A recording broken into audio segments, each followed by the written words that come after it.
Now that you've reviewed the PowerPoint on construction, let's do a couple of examples in your notes pages. So again, we always are looking at the story of the variable. So what's happening first to the variable? So x is being subtracted by 5. This difference, this subtraction problem, is now going to be divided by 2. This quotient is multiplied by 4. And then this product is finally added by 6. So let's write this out. So x is subtracted, and again, vocabulary is very important, so we want to focus on the words of what we're doing. So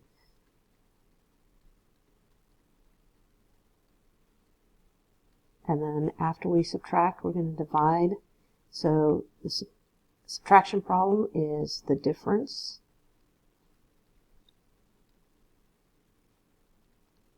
is divided by 2.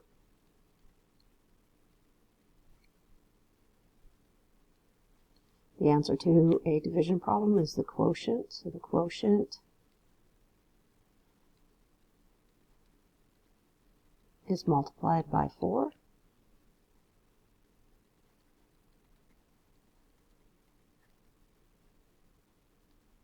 And lastly, that product is going to be added by 6.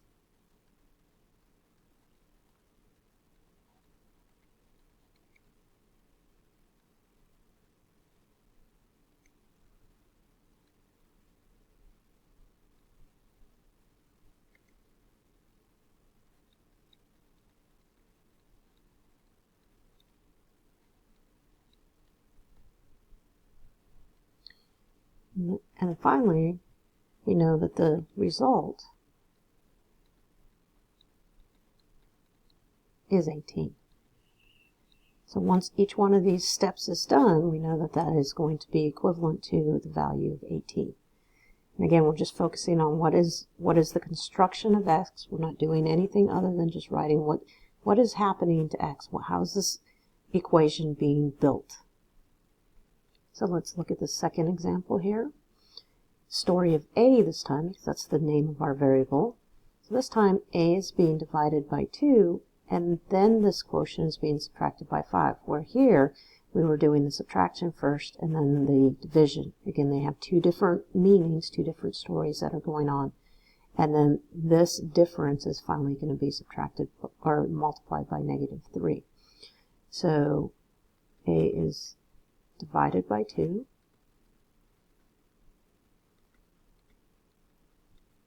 The quotient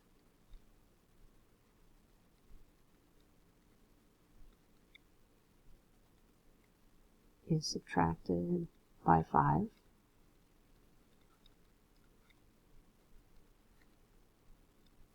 And the difference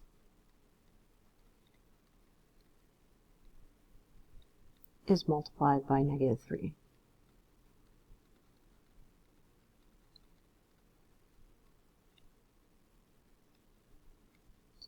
Leaving us with the result is 9.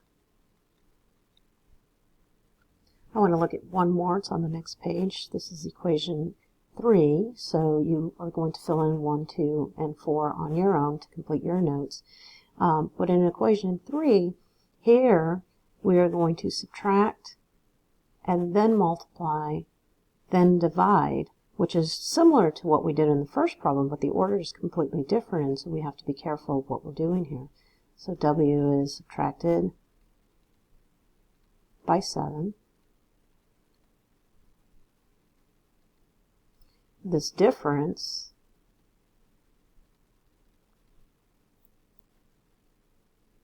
is multiplied by 2.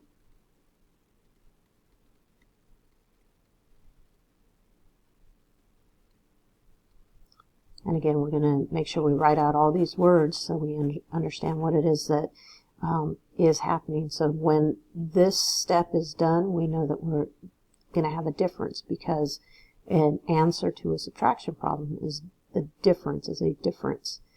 And then the answer to a multiplication problem is the product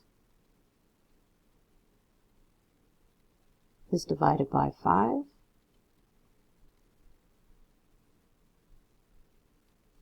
And then the quotient, because it's a division problem, is subtracted by 1.